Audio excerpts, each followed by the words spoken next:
Ladies and gentlemen, thank you very much for my patience. I'm sorry to have kept you waiting. It was entirely my fault. It's a very great pleasure to welcome the festival's best friend. He is incomparable in erudition, in intellect, in the ability to challenge every accepted norm. He is the great contrarian. Here to talk about Thomas Paine is Christopher Hitchens.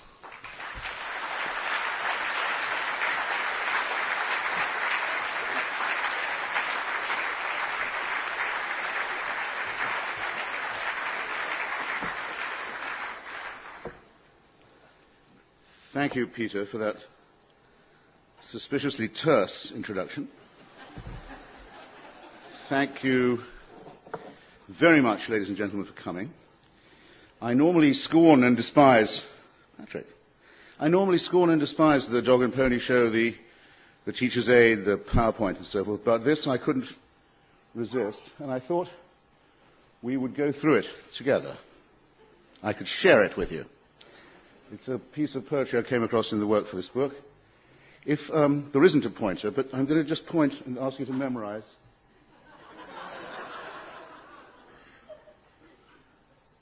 Yes. So, could you put it one line down? One line. Nope. Exactly where it was before. Exactly where it was before, please, the arrow. This is why I don't do this stuff. There's something now that's obscuring the second line, and the arrow was just where it should have been. Can you hear me? Oh, for heaven's sake. The nightmare of the demagogue. No. If you could just get the garbage off the screen, I can do the rest. Can anyone hear?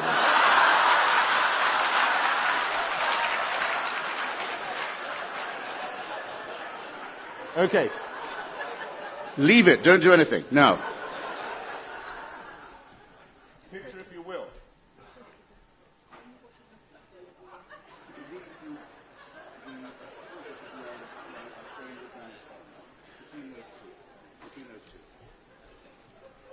Just talk amongst yourselves for a bit, and there will be.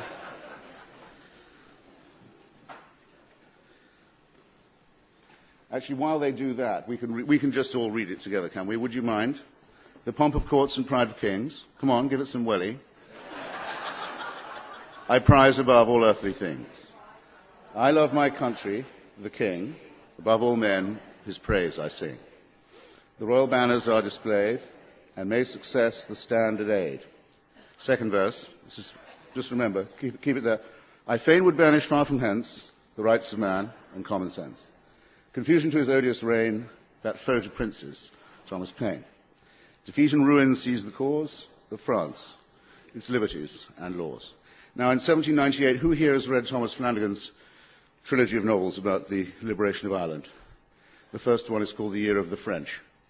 Well, you should. And it describes the rebellion that year of the United Irishmen. Theobald Wolfe-Tone, Lord Edward Fitzgerald. Some revolutions are revolutions manquées. Some revolution trahie. This Irish revolution was basically premature. It didn't much stand a chance, but it was the germinal moment for later, much broader and deeper movements. And one of its leaders was a man named Arthur O'Connell, who the British decided to put in custody. And as he was being led away from his trial, he capitulated. He surrendered. He gave in. He said, all right, you win. I give up. And he handed out this poem that you see. A more or less total sellout. But if you will now, ladies and gentlemen, read the first line of the first verse aloud. The pomp of courts and prize of kings. And then the first line of the second verse beginning, I fain. I prize above all earthly things. I love my country, the king.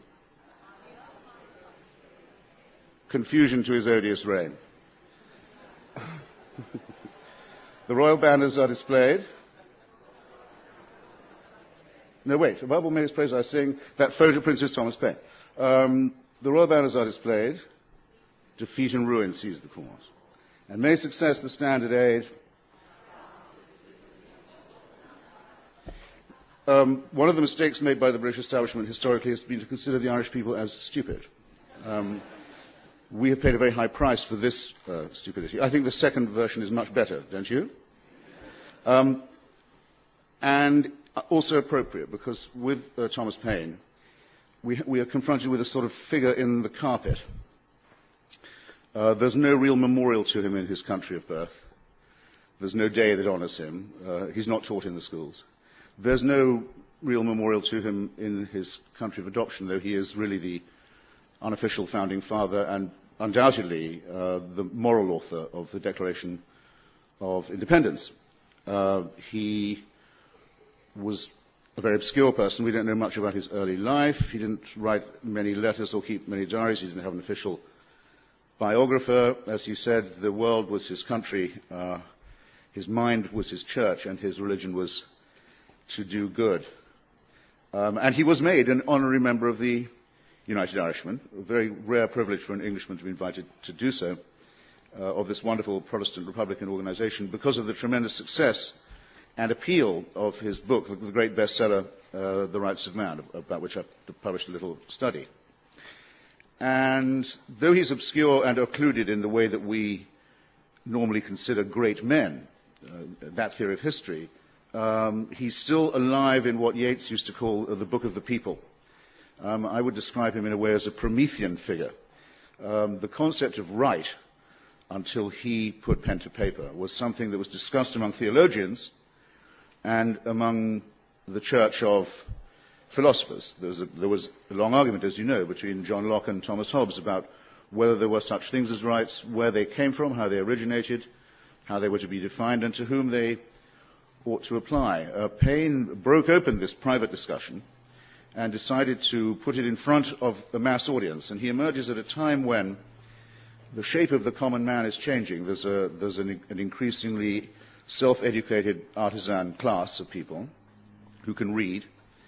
And there are people who have dimly heard of Sir Isaac Newton and his discoveries, of Benjamin Franklin and his discoveries about lightning. Popular working men's clubs and coffee houses convene to discuss science and reason and political justice.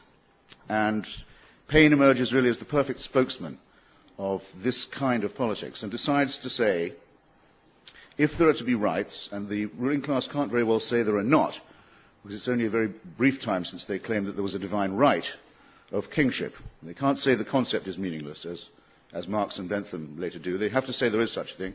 Paine says if there are rights, then they belong to all of us. They are inherent and innate. They come from a time before there were bishops, before there were kings, before there were predator governments, and they can and must always be asserted. And this is the first time that the word rights and the word man, or properly I think mankind, what we would now call human rights, first time those two words have ever appeared in the same sentence. A breathtaking idea, and instantly taken up by millions of people on both sides of the Atlantic and both sides of the English Channel. Up until then, popular rebels had usually been commanded by noblemen. Llewellyn ap Griffith in the present case, Robert the Bruce, even Oliver Cromwell was a nobleman, or by agrarian types like Wat Tyler, or right up to the levellers and the diggers of the Cromwellian Revolution, about whom Paine had learned from his father, his Quaker father in Suffolk, the great tradition of English liberty before the Norman conquest, before the Norman yoke, as it was so often called, who in a great line of Milton's, which was Orwell's favourite line, incidentally. I think it's from Lycidas. Anyway, it's a line of Milton's, and it says that there's a justification by the known rules of ancient liberty. In other words, there's an understanding that this is only temporary, that the rule of the crown and the church can be transcended.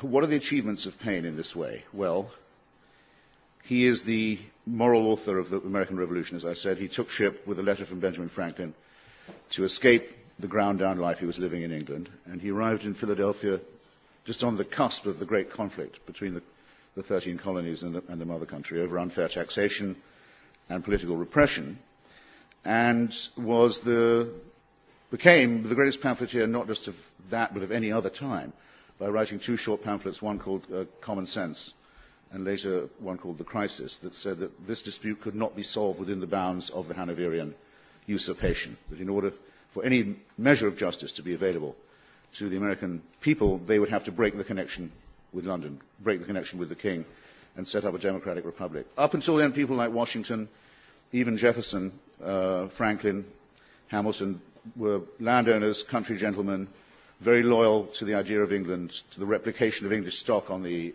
eastern seaboard of North America, loyal to the crown, didn't seem to have slave owners to boot, very vested in stability and property, didn't see the logic of independence at all, but by the time Paine had finished and the mass audiences had heard him, there was a definite, and the British had acted so stupidly, there was an unstoppable consensus that this was a catalytic moment. And though Paine didn't manage to get a clause into the Declaration of Independence that would have forbidden the slave trade, so the original stain of America is transformed again and rebuilt into the new Constitution and the new set of arrangements. And though that's a tragic failure, there is in the Declaration and later in the Constitution the enshrinement for the first time of the concept of a secular state where the government and the church have nothing to do with each other, where the president is chosen by election and so are the both houses of the legislature. Unbelievably revolutionary for its time.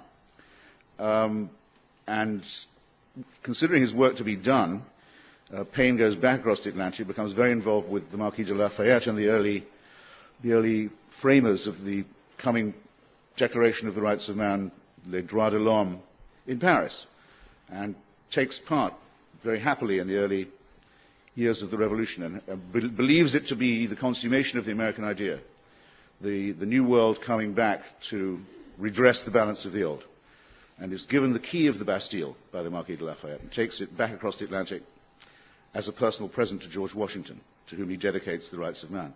And you can still go to President Washington's home in Mount Vernon in Virginia and see it hanging on the wall. And then what is his woe and sorrow? But one of his best friends, a man he hugely admires, a man who's been a friend of the American Revolution, Edmund Burke, unmasks his batteries and issues a most incredibly sulphurous diatribe against the French Revolution. Democracy still has to read that passage in Burke's book where he warns what will happen if the revolution goes on in this violent way. So the point I want to make in that connection about Paine is this. He was elected as a deputy to the French Assembly from Calais. And he took part in all the early discussions. And he opposed the motion put forward by Marat for the execution of the king, on the grounds that France should start again without medieval forms of punishment, particularly without the death penalty, which Paine abhorred. That it should remember that for all his faults, the French king had helped the American Revolution, that they risked starting off too bloodily and in too authoritarian and dogmatic a way if they went on in this manner. And he very nearly got enough votes, even though he mostly had to speak through an interpreter, to have the execution cancelled and commuted either to life imprisonment or to deportation, exile, on the model of the Stuarts. And was very much attacked by Marat for this, who never forgave him, and said he had no right to speak because he was a Quaker, which he actually was not by then. He was no longer a pacifist. And as the wheel of the terror turned, Thomas Paine was put in the Luxembourg prison and very nearly died there, and was of illness and neglect, and also was very nearly killed, executed. While there, managed, because he knew the Bible by heart, to write the companion volume to the Rights of Man, which was The Age of Reason, which I'll come to in a minute. But for now, what I want to say is this. Late in his life, he wrote that to have had a hand, in two revolutions is to have lived to some purpose. And I think that's a noble thing to have said and been able to say. But I think it's better than that. He had a hand in the revolutions within both those revolutions. In America, he was on the side of the common soldiers and wanted them to have the vote. Any adult male should have the vote. I'm afraid it was only adult male, but it was better than nothing. And he wanted the filthy traffic in human beings to be stopped at once, and was, with Dr. Benjamin Rush and others, the founder of the American Anti-Slavery Society. So he wanted the American Revolution to be more complete and more radical, and he wanted the French Revolution to be less fanatical, less dogmatic, less fratricidal, violating one of its three cardinal precepts of fraternity, and to stop the killing and the vendetta. So he wasn't just lucky enough to be a supporter and an inspirer of two revolutions, but he was brave enough to take the opposition view within those revolutionary processes themselves. And that, I've always thought, is the test of a revolutionary and a radical, that they will do that they will fight for their principles among their comrades, which is often the most dangerous place in which to do it. He also, I describe him, I hope, when I bring up all this and the brilliant irony of Arthur Connell and others, there's obviously an element of the romantic here. It's almost like Che Guevara going from one country to another, trying to spread the Promethean flame. And he does belong very much in the age of the early romantics. The other two people who wrote replies to Edmund Burke, also heavily censored and persecuted by the reactionary government of William Pitt, were William Godwin and Mary Wollstonecraft. It was probably William Blake who gave Paine the tip-off that he should flee England and get across the Channel as soon as he could, because he was about to be arrested for seditious libel, and had he been so, would certainly have been executed, which I'm very sorry to have to tell you Edmund Burke favoured for all his broad-mindedness. So he is part of that bliss was it in that dawn element in our history and our culture and our literature. But he was also an eminently practical person. He'd been a stay maker, a corset maker. After that, he'd been a customs and excise official, having that in common with Robert Burns.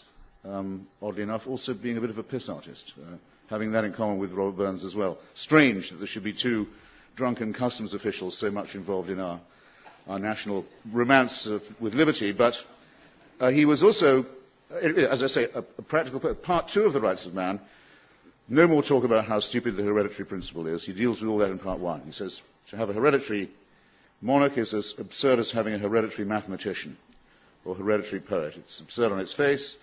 He describes the injustices, the wars that are created by kings for their own vanity and so forth.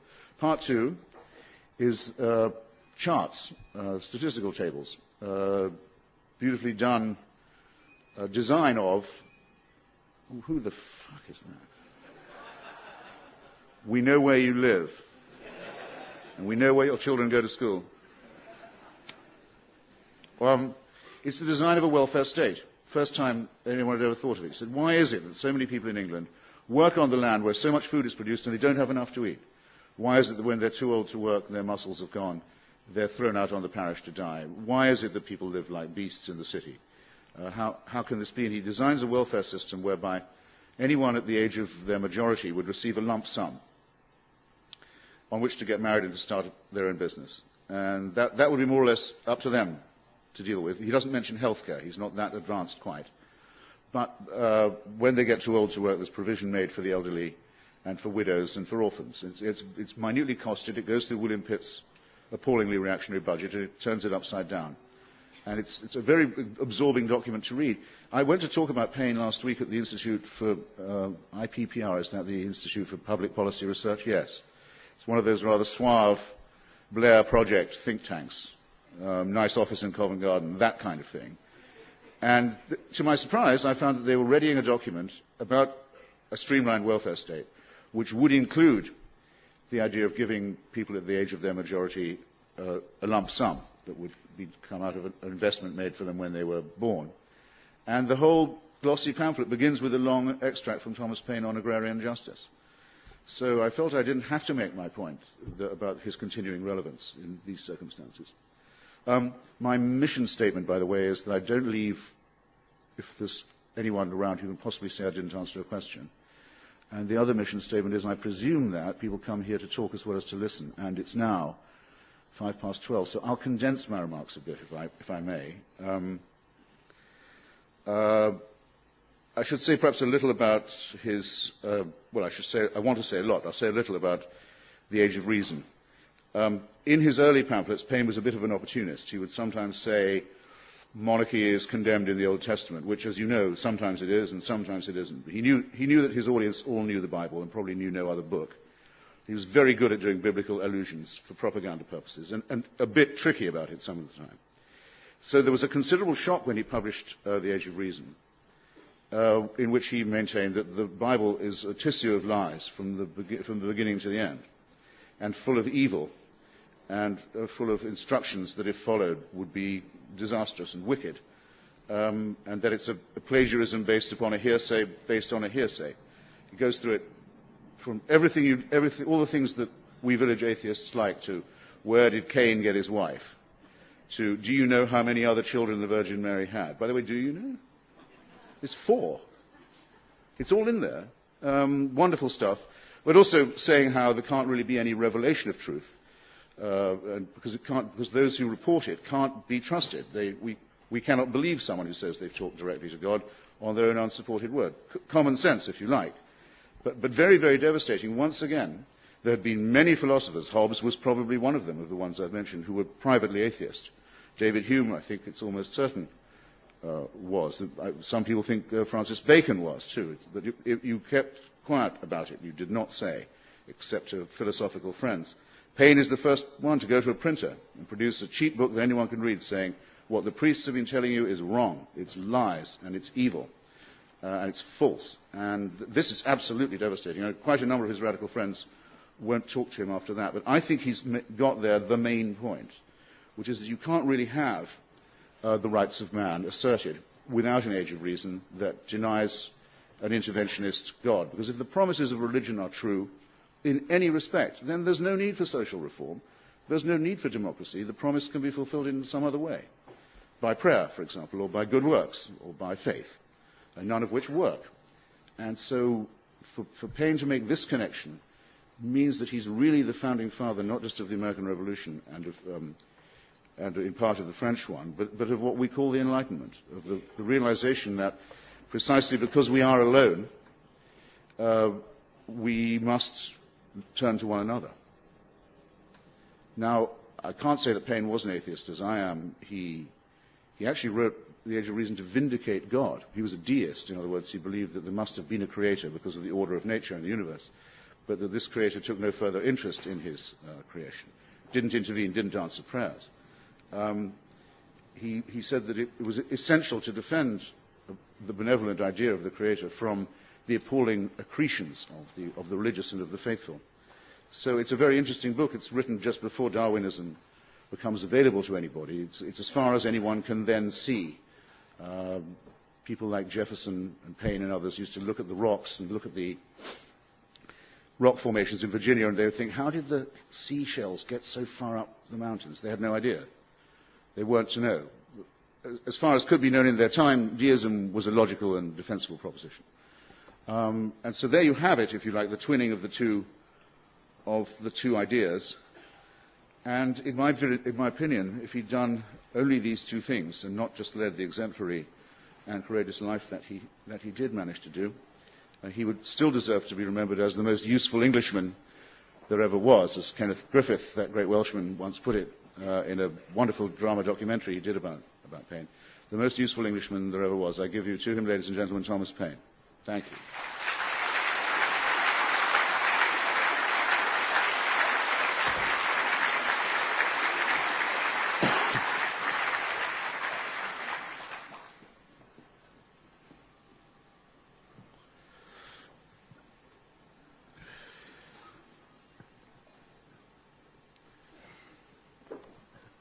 Is it on? I like the notion of democracy being changed from a pejorative word to one which is a badge that we wear with honour.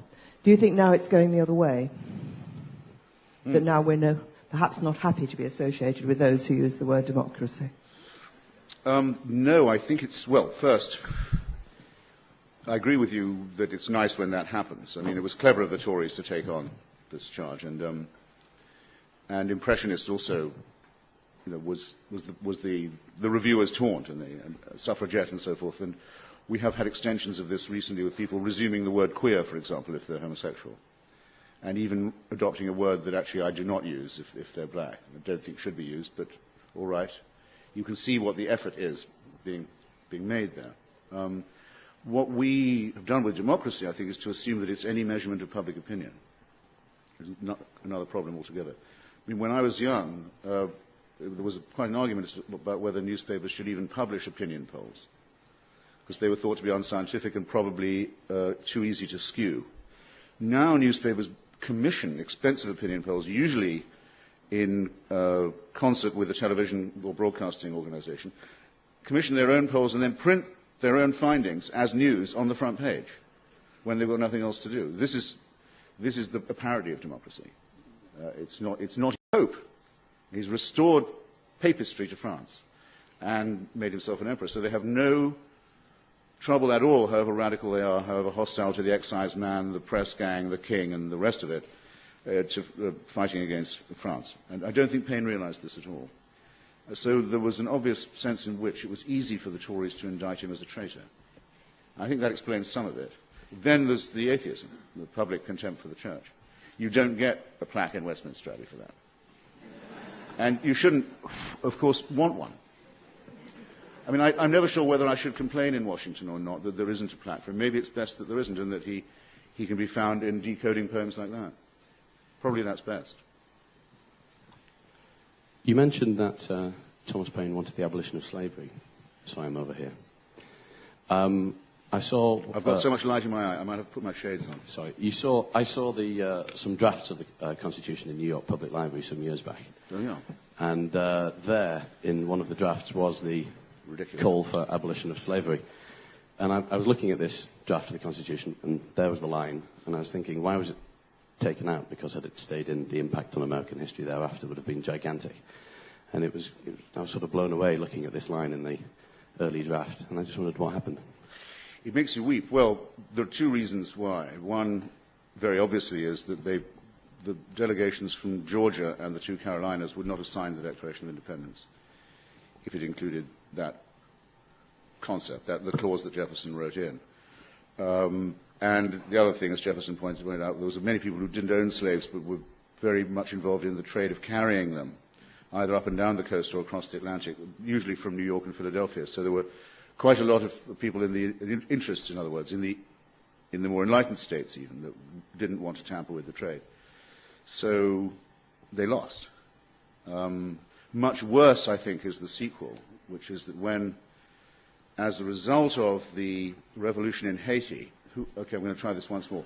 Who here has read Black Jacobins by C.L.R. James? Excellent. More than I thought. Get it read, though, the rest of you.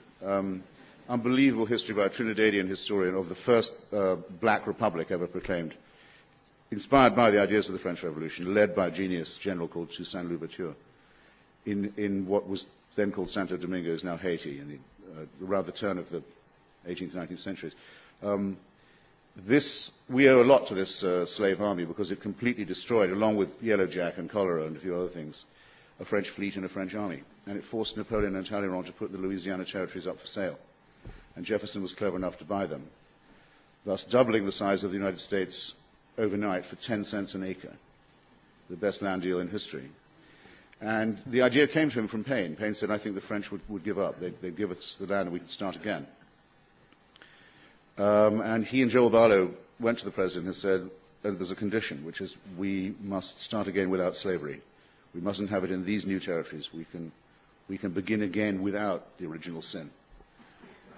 But just as the cotton interests had won the first time, the sugar interest in the Caribbean needed that crop brought in very quickly from Louisiana, and they continued to import slaves through New Orleans. So the chance was lost, and in fact that makes the American Civil War inevitable, because new states are cloned out of Louisiana, and by the time it's finished there are as many slaves as there are free states, and there's only going to be one outcome. So reading back over that gives one the sense of the real lineaments of tragedy. Tragedy is not when princesses are run over in Paris. Tragedy is, well, there's the Greek one, the fatal flaw in either the enterprise or the human being, and there's the Hegelian one, when two rights collide. That's when you get tragedy. This will meet both those definitions. Hello. Might capitalism be the word that's usurped democracy? And second, are the rights of man compromised as a direct result of an expanding population? Well, Milton Friedman's theory is that capitalism is the word for democracy, because just as you as a consumer have your way in the market by choosing how you'll spend your money and on whom or on which, as between any number of possibles, so you do that with your vote. Your vote is like your your dollar bill or pound coin. Fatuous, I've always thought. Well, very, very, very simplistic in that capitalism has shown itself more than able to coexist with extreme forms of dictatorship, from apartheid in South Africa to fascism and National Socialism in Europe. So there's nothing, it seems, innately necessarily democratic about capitalism with its persistent tendency to monopoly. So that's to the first point. However, Paine would have been more likely, I think, to be with you. He was against government intervention where it could be avoided. He was for a welfare floor and ceiling, safety net. But he was a small government man. He didn't trust the state at all, and wrote many safeguards against state power and for separation of power, helped write them into the Constitution. So, and was often quoted by Ronald Reagan as a libertarian, for example, and as a foe of all tyranny, and is quite popular on the American libertarian right. For your interest, I'm not sure I got your second question, sir, or second half. Is democracy? Is democracy compromised by increase in population? Yeah. No. I mean, the population of Britain at the time Paine was writing was, I don't know, probably not more than 10 million. London was the biggest city in the world and had 600,000 people, roughly. So, there are more of us with more rights, as you can easily see. There were no rights then, really, at all. The concept wasn't known until Paine introduced it. You suggest, sir, that Paine's way forward was to turn to one another. As a Christian, I believe that the basis of Christianity is just that love thy neighbour is a tenet that's observed by those who wish to turn to one another.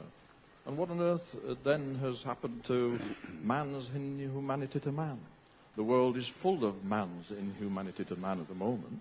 So the opportunity man has isn't strictly being taken up, is it?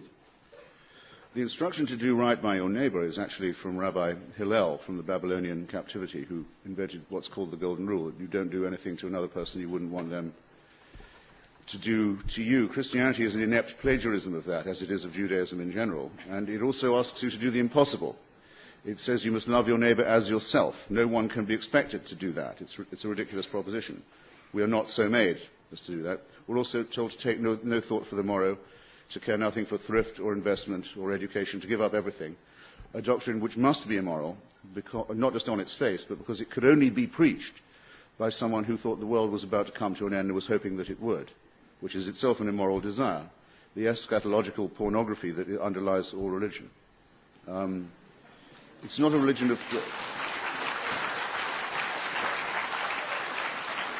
You can go through the whole New Testament, as I have done, and as Paine did, and you'll find that though people are constantly being commanded to commit genocide and to impose slavery, ordered, mandated to do that, and to have their children stoned if they're disobedient, and to do unbelievably other awful things, burn witches, thou shalt not suffer a witch to live, all of that, a document revolting evil. It's really a relief to know that there isn't a word of truth in the story. As Israeli archaeology has now conclusively proved, there was no Exodus, there was no wandering in Sinai. All of that's all made up. Good thing too. But there's no mention of hell. No one's condemned to hell in the Old Testament at all.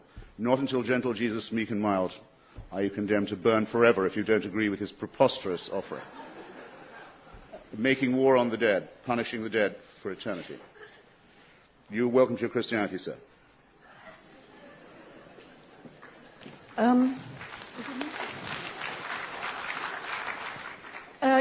Chris, you have contextualized Paine for us in terms of the American Revolution and the French Revolution.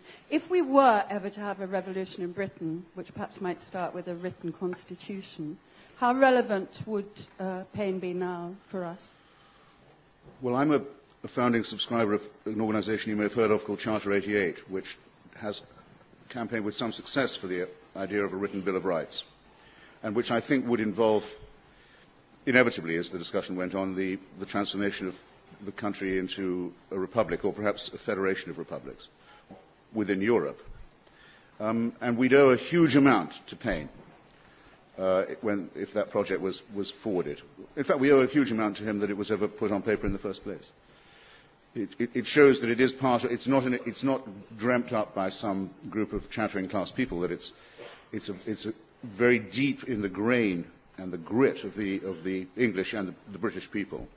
It is part of our tradition. It's the one that's buried, that's forgotten, but is ineffaceable, ineradicable.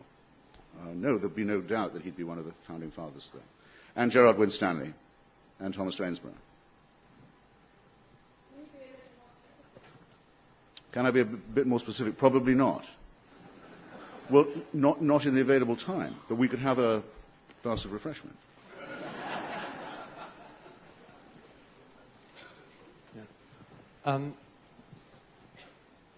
It's clear that Thomas Paine was intellectually imaginative, but does that intellectual imagination actually reach to cultures where notions of liberty and democracy are not historically attractive and are not currently attractive? Well, it's been my experience, and it was Paine's, I think, that even the most apparently unpromising societies are perfectly able to see the point that if there are to be rulers, they had better arise from the people, that no one should find themselves living under a government that he hasn't chosen to put himself under. And no one should be denied the chance to change their government. It was the great vice of Burke's book, as he says that, okay, we did have one revolution in 1688, and retrospectively, even though it was an anti-Catholic revolution, he said that was all right. In fact, it was a glorious one. He said, but that's once and for all time. It can never be changed anymore. The compact that it institutes is permanent, unalterable. Well, that's absurd on its face, even if the William and Mary settlement wasn't absurd in itself.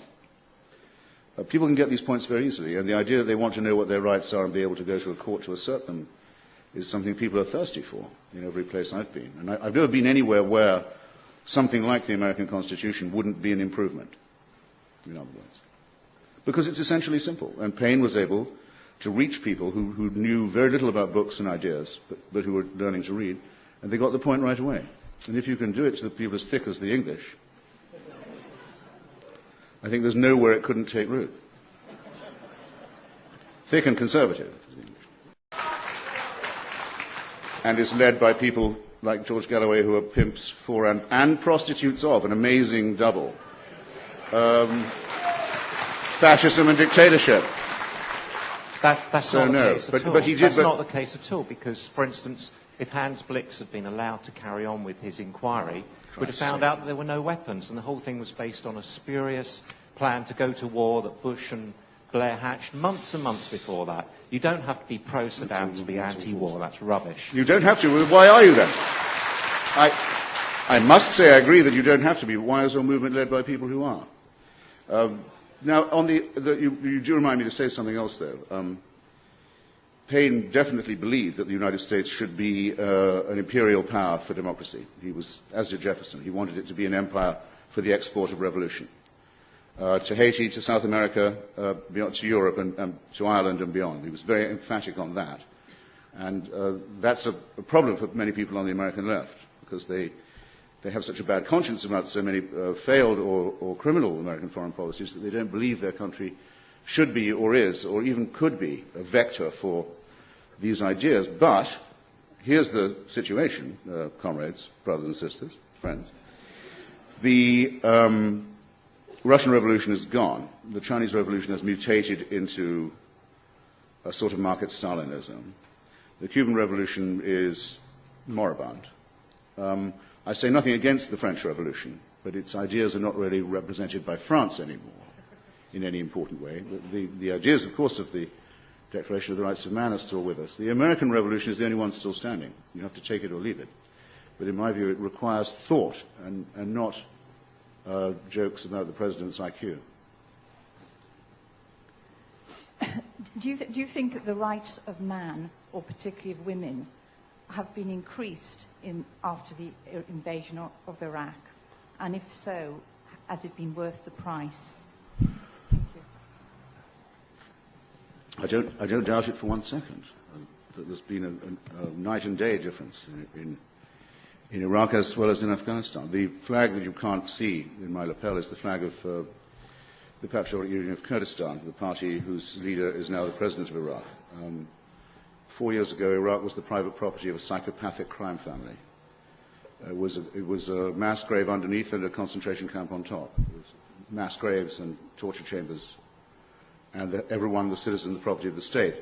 Now the elected president of Iraq is the leader of a democratic socialist party that's the corresponding member of the Socialist International, whose people, as latest 15 years ago, latest 15 years ago, were being subjected to genocide with advanced industrialized weapons of mass murder. There are some people who say they can't see the difference. I think that they are blasé, to put it mildly. I think it's the most... Well, thank you. Very muted applause for that proposition, I can see. There are those who say they can't tell the difference, and, well, they probably can't.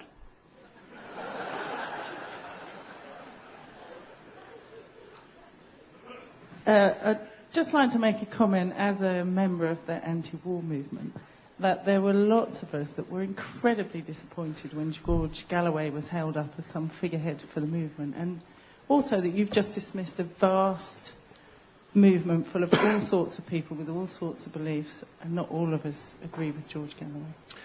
I didn't dismiss it. I said, if you think that, why don't you have your own demonstrations that are not led and spoken to by people like Ramsey Clark in the United States, who's the organizer there, or George Galloway or Tariq Ali here, who take the other side in the war. It's not anti-war to say, as Michael Moore does, that the fascist killers in Iraq are the moral equivalent of the Minutemen fighters who were led by Thomas Paine. I'm sorry. As well as being an objectively fascist position, that's also a revolting caricature and not an anti-war one. It's pro-war, but on the other side. If you don't like these people, if you don't want them to be the spokesman, then don't march like sheep behind their banners. Have your own show, for heaven's sake. Show a little pluck. You saw what Galloway... I may as well say this, because even it's not on the subject, but you saw what Galloway has just done. He gave an interview to a slime sheet called Gentleman's Quarterly in America, where he was asked, if only Blair was killed, would it be morally justifiable for a suicide bomber to take him out? Galloway said, yes, it would be. He says, though I'm not advocating it. No, he's not, of course. He wouldn't be as brave as that. He's just pre-approving it. Little deniability suits him down to the ground. Well, then there's a bit of a row, as you can imagine, and then he digs up a statement, a rather vapid one, made by Cherie Blair, which 2 nights ago, he said, well, Cherie Blair once said that she sympathized with the despair of the Palestinian suicide bombers. And though, in fact, her statement didn't quite say that. It said that as long as people feel they have no alternative, there won't be much progress. Pretty vacuous statement, but not as Galloway cites it, but just look what's just happened. When he gets in trouble for his remark approving the murder of a 3 times elected prime minister, when he gets in trouble, he hides behind the skirts of a woman who he's just called to become a widow. So now every time, the man has no shame, and every time I think he can't go any lower, he makes a fool of me. But I'm on his case, okay? We're not done with George at all yet.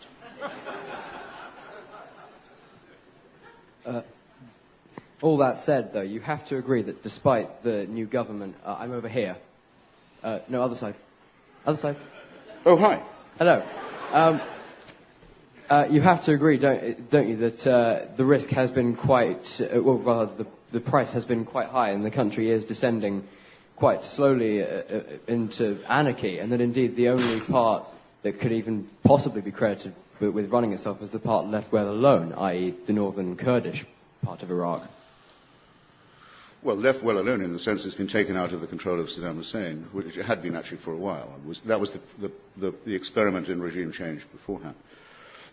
I can't disagree with what you say, but my estimate of Iraq 5 years ago was that it was an imploding society already. It was beggared and bankrupt. It was Xeroxing its currency.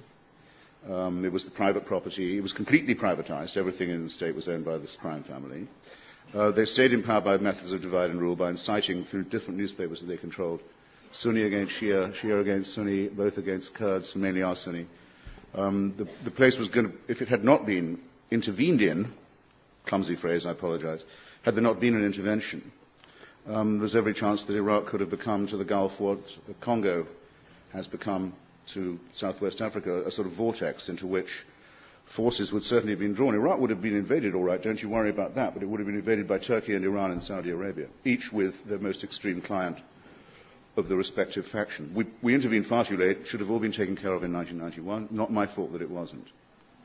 And we may have intervened before it went over, just before it went over the cliff, we don't know. But that it's a noble cause and a just war, I make no doubt at all. Christopher, perhaps we can come back to Thomas Paine. By all means. You were fairly quick in your apology that he didn't extend his definition of mankind to include womankind. Why do you, Christopher, think that the authors of the Declaration of Independence failed to see that self-evident fact? It's really remarkable when you consider who some of their wives were, if only that. I mean, Abigail Adams, for example, people of this kind. Not perhaps Martha Jefferson, who was a bit of a mouse and a recluse, but it just didn't cross their minds at all. Remember, Mary Wollstonecraft, who is Paine's emulator and writes her own very brilliant attack on Edmund Burke, publishes The Vindication of the Rights of Women when? To be absolutely honest with you, I don't know the exact date. After the Rights of Man, I'm fairly sure, as the natural counterpart. And Paine would have accepted that. His relations with women were always very distraught, as it happens as well. Very. I don't know whether that has anything to do with it or not. But it's an extraordinary deafness among that whole revolutionary generation. If you could bring Jefferson back now to play the game I said I wouldn't play, what would surprise him? The thing that would surprise him most would be that Canada had still not been conquered. He would think, what have the young men of America been doing? Are they asleep? The Union Jack still flies over a whole chunk of North America. This is outrageous. That would really upset him. Mixed marriage, as we call it, is not mixed, because there are no such things as races, but you know what I mean, would amaze him, including the number of his own descendants who can now be identified through DNA. And American womanhood would absolutely shatter him. As it would have done Paine. But all I can say for this lot is that when the Seneca Falls Conference is convened just before the Civil War, and women start to attach themselves to the claims of right being made by slaves and others, Thomas Paine is always mentioned in their discussions. He's sort of revived, as he was in the birth of the labour movement and the Chartist movement in England. He's always been part of that sort of unspoken history, but unsung, but not quite unspoken, not forgotten, that is brilliantly evoked by Edward Thompson in Making of the English Working Class. He's part of the collective memory of the educated working man, and for that reason imperishable. Now. Yes. Up here on the decking. Right. I'm sorry, it's like an interrogation to me. I cannot see very well beyond these lights. I think what's more important is my question, not whether you can. Could you give it some welly, sir? I can't. Yes. Is that better? Much. Good. Looking at applying the sorts of principles that came out from the rights of man to the sort of issues we have today, not what Thomas Paine would have said, but how can we learn to apply them, for example, about the way the individual human rights are often trodden over and are given less weight than the sanctity of the state, the preservation of borders, whatever goes on in between them, about how do we sort out, for example, what goes on in the Congo and the misery there. Or if we look alternatively now, we have a world fight between Islam, those who want Sharia law, those who don't, and we're all caught up in it. How do these principles you've spoken about today help us to understand those kinds of problems? Well, on the matter of asserting civil liberty against the state, I would hope it was self-evident. I'm a very strong supporter of the regime change policy in Iraq and Afghanistan, and I hope tomorrow and soon in Syria and in Iran. Not necessarily imposed from outside, but supported by the international community. I'm also a plaintiff in the lawsuit brought by the American Civil Liberties Union against the Department of Justice and the National Security Association for warrantless wiretapping. I'm a named litigant in that suit, which will be heard in a federal court in Michigan next week. It's very important, especially in times of combat, when the state has all the excuses it thinks it needs to coerce people and to silence them and to say it's for their own good. Just like Christianity, the worst thing about its dictatorship is that it's benign. That's the horrible bit. The benign stuff is the revolting stuff. So that I hope one could take as read. The reason I'm glad I'm doing this book now is that obviously the great question in the world is the battle between the secular and theocratic forces. And it's going to be that way for a long time. And I've got a red light here now, but I'll just say this. If you take the best known dispute and the longest running one that goes back to the League of Nations, the Palestine question, I once heard the late Abba Eban, a rather charming Israeli liberal politician, former ambassador to the UN, former foreign minister, say that when you looked at this problem, the first thing that struck you about it was how easy it is to solve. I remember thinking, okay, I'll listen to the rest of what he says if he says that. Well, you have approximately equally balanced peoples, Jewish and Arab, roughly the same number of them, with historic claims to the same land and long historic attachments to it, that are not by any means completely compatible, but there is a way of doing it. You can partition the place, at least to begin with, so that everyone is part of it. You can't have one group living on top of the other. That's out of the question. They must be living side by side, which must mean some form of partition. Easy. Everybody wants it. The majority of Israeli Jews consistently say they want it. Prime Minister Abbas says he's sure in a referendum the Palestinians would vote for it too, which whenever they've been tested on it, they have. The PLO supports it, the UN supports it, the EU supports it, the United States supports it, the diaspora Jews support it. Why can't we get it? Because there's a faction of Messianists among the Jews who say God gave them the West Bank and Gaza. Not Gaza, but the West Bank. So there's nothing to negotiate. And it's not difficult for them to find counterparts, Muslim counterparts, who say, you're quite right about that. God did distribute the land. He does make property deals, but in our favor, sorry, not yours.